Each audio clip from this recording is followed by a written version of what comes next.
का पूरा ये होने वाला है। और इस स्कैन के द्वारा आप इसका PDF भी प्राप्त कर सकते हैं, या फिर आप टेलीग्राम पे जो ज्वाइन करके वहाँ से भी आप इसका PDF ले सकते हैं। यहाँ पे आप रोल नंबर डाल सकते हैं अपने अंकों में, और यहाँ पे आप शब्दों में अपना रोल नंबर डाल सकते हैं। तो यहाँ से आपको पूरी की पूरी डिटेल्स मिल चुकी है।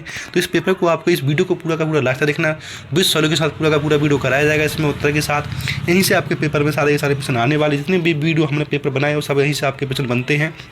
तो इस वीडियो को आपको पूरा का पूरा लास्ट तक देखना, जितना बताया जाएगा अगर आप उतना कर लेते तो आपके पेपर में अच्छे से अच्छे नंबर इसी पेपर से आपके आ जाएंगे। तो जो भी स्टूडेंट राजस्थान बोर्ड का 12वीं क्लास का वो इतिहास का पेपर का वीडियो इसी को देख के जाए, और इसी को अपने दोस्तों को भी दिखाए, जिससे उनका भी इससे हेल्प हो सके। तो हम बात करते हैं पहले प्रश्न की। पहला प्रश्न इसमें क्या पूछा गया, वो सारे के सारे प्रश्नों की हम यहाँ पर बात करने वाले हैं कि कौन कौन से इसमें प्रश्न पूछे जाते हैं आप सबसे। तो यहाँ पे आप देख सकते हैं कि आप इसमें पहला प्रश्न कौन सा होने वाला है, आप इसको पूरा का पूरा स्क्रीनशॉट ले सकते हैं जो यहाँ पर कोड दे रखा है। तो पहला खंड स्टार्ट ये हो जाता है।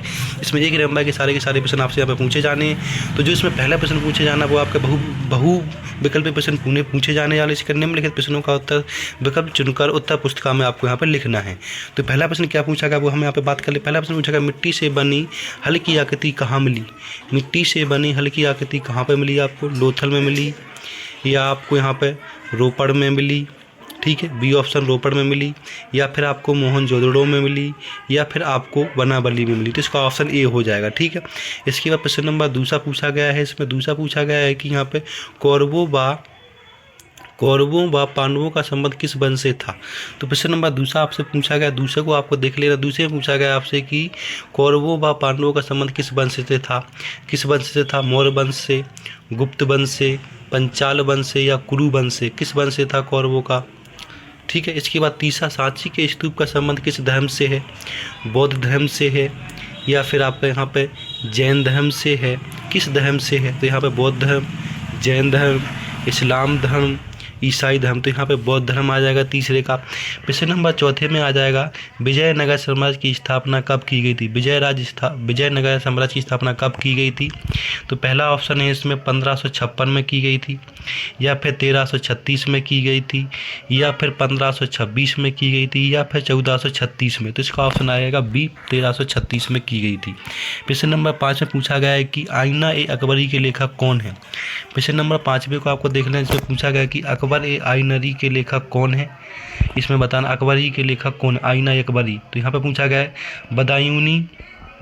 बदायूनी, या फिर आपके यहाँ पे बाबर, या फिर आबुल फजल, या फिर रसखान। तो इनमें से क्या आ जाएगा, तो इसमें से आपका यहाँ पे आ जाएगा आबुल फजल। इसके बाद प्रश्न नंबर आपका आ जाता है 6, जिसमें पूछा गया कि जंगल बुक के यहाँ पे रचयिता कौन है। जंगल बुक के रचयिता कौन है ये बताना है यहाँ पे। प्रश्न नंबर जिसमें आपको ऑप्शन मिलेगा फर्स्ट रुडयार्ड किपलिंग, या फिर रूमला थापर, या फिर हेनरी डेविड, या फिर अर्नेस्ट मैके। तो यहाँ पे हेनरी डेविड आ जाएगा 6 का। 7 में पूछा गया है कि यहाँ पे कुदाल किसका प्रतीक है। कुदाल, जो कुदाल है किसका प्रतीक है, यहाँ पर संथालों का, या पहाड़ी लोगों का, ए या बी दोनों का, इनमें से कोई नहीं। तो यहाँ पे आपका ऑप्शन सी आ जाएगा। क्या आ जाएगा, इसका सी ऑप्शन आ जाएगा यहाँ पे, ठीक है। प्रश्न नंबर 8 देखिए। प्रश्न नंबर 8 में क्या पूछेगा, इसमें पूछा गया कि औपनिवेशिक भारत का प्रथम हिल स्टेशन था, कहाँ पे है।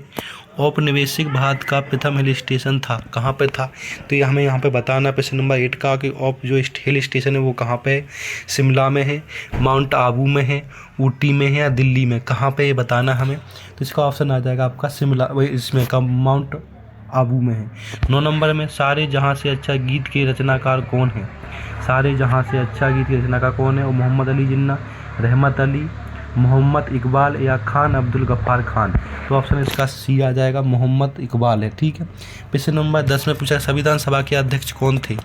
तो यहाँ पर डॉक्टर भीमराव अम्बेडकर, या डॉक्टर राजेंद्र प्रसाद, या फिर जवाहरलाल नेहरू, या फिर महात्मा गांधी। तो यहाँ पे आ जाएगा डॉक्टर भीमराव अम्बेडकर। तो यहाँ पे आपके बहुविकल्प पूरे के पूरे प्रश्न करवा दिए गए। अब हम खंड बी की बात करें, जिसके अंदर आपसे पूछा जाने वाला यहाँ पे अति लघु उत्तरीय प्रश्न, जो आपको यहाँ पे 20 से 30 शब्दों के अंदर लिखने। सारे के सारे प्रश्न 2-2 नंबर के प्रश्न आपके यहाँ पे होने वाले हैं। तो सारे के सारे प्रश्नों की हम यहाँ पे बात करने वाले हैं। तो पहला प्रश्न इसमें पूछा गया, देख लिया, हड़प्पा लिपि पर टिप्पणी लिखी है। इसके बाद दूसरा प्रश्न पूछा गया, अभिलेख किसे कहते हैं। इसके बाद प्रश्न नंबर आपसे यहाँ पे प्रश्न नंबर 13 पूछा गया, जिससे पूछा गया कि हड़प्पा सभ्यता के नगर नियोजन की कौन कौन सी विशेषता आज भी क्या होता हूँ प्रासंगिक है। प्रश्न नंबर 14 में लोग यज्ञ क्यों करते थे। प्रश्न नंबर 15 देखिए, 15 में लिखा बौद्ध की शिक्षाओं पर टिप्पणी लिखिए। प्रश्न नंबर 16 में पूछा गया है आपसे, प्रश्न नंबर 16 में पूछा गया है आपसे किताब उल हिंद पुस्तक पर टिप्पणी लिखिए। किताब उल हिंद पुस्तक पर टिप्पणी लिखना है आपको यहाँ पे। प्रश्न नंबर 17 में क्या पूछा गया वो देख लीजिए। प्रश्न नंबर 17 में आपसे पूछा गया 1857 की क्रांति का तात्कालिक कारण क्या था। 1857 की क्रांति का तात्कालिक कारण क्या था वो आपको यहाँ पे बता देना है, ठीक है। इसके बाद प्रश्न नंबर आपका यहाँ पे आ जाता है 18, जिसमें पूछा गया सहायक संधि की 2 प्रमुख शर्तें लिखिए। सहायक संधि की 2 प्रमुख शर्तें लिखनी है आपको यहाँ पे। प्रश्न नंबर 19 में पूछा गया लॉटरी कमेटी से क्या तात्पर्य। लॉटरी कमेटी से क्या तात्पर्य है वो आपको यहाँ पे बता देना है। तो आपके अति लघु उत्तरीय प्रश्न पूरे के पूरे यहाँ पे हो गए। अब हम बात करने वाले खंड सी की, जिसके अंदर आपसे लघु उत्तरीय प्रश्न पूछे जाने वाले हैं, जो आपके यहाँ पर 3-3 नंबर के प्रश्न होने वाले हैं। इनको आपको 60 से 100 शब्दों के अंदर लिखने सारे के सारे प्रश्न, ठीक है। तो यहाँ पर देख लीजिएगा आप। तो पहला प्रश्न इसमें क्या पूछा जाने वाला वो देख सकते हैं यहाँ पे। तो पहला प्रश्न इसमें पूछा गया आपसे अशोक के थंब सिद्धांत आज भी प्रसंग है, इस कथन की विवेचना कीजिए। प्रश्न नंबर 20 पूछा, क्या पूछा प्रश्न नंबर 20 पूछा महाभारत की विषय वस्तु की विवेचना कीजिए। प्रश्न नंबर 20 में पूछा गया है कि बनिया द्वारा किस प्रकार की सती प्रथा का वर्णन किया गया है। तो इसमें विजयनगर समाज में किसी क्षेत्र की किलेबंदी के लाभ व हानि बताइए। 24 में पूछा खुद कासत व माही कासत से क्या तात्पर्य है। 25 में पूछा गया इतिवैध के महत्व पर टिप्पणी लिखिए। 26 में जमींदार किस प्रकार अपनी जमींदारी को बचाने के तरीके अपनाते थे, ठीक है, अपनाते थे। प्रश्न नंबर 27 में भारत विभाजन के समय महिलाओं की स्थिति पर प्रकाश डालिए। प्रश्न नंबर 28 में संविधान निर्माण के समय संविधान निर्माताओं के समय क्या क्या चुनौतियां थीं। तो आपके यहाँ पर लघु उत्तरीय प्रश्न पूरे हो गए। अब हम खंड डी की बात करने वाले हैं, जिसके अंदर आपसे निबंधात्मक प्रश्न पूछे जाने वाले हैं, जिनको आप 250 शब्दों के अंदर लिखना है, जो आपके यहाँ पे 5 नंबर के प्रश्न होने वाले हैं। तो इन सारे के सारे प्रश्नों को आपको अच्छे से कर लेना है। जितने प्रश्न होते हैं उतने कर ले तो आप वहीं से आपका पूरा का पूरा पेपर हो जाएगा। तो 29 नंबर प्रश्न सूफी आंदोलन व भक्ति आंदोलन में समानताओं की विवेचना कीजिए, या फिर अथवा वाला प्रश्न कर सकते हैं। इसके अंदर हमें कबीर और मीराबाई पर टिप्पणी लिखना है। इन दोनों में से कोई एक आप कर सकते हो अथवा वाले में से।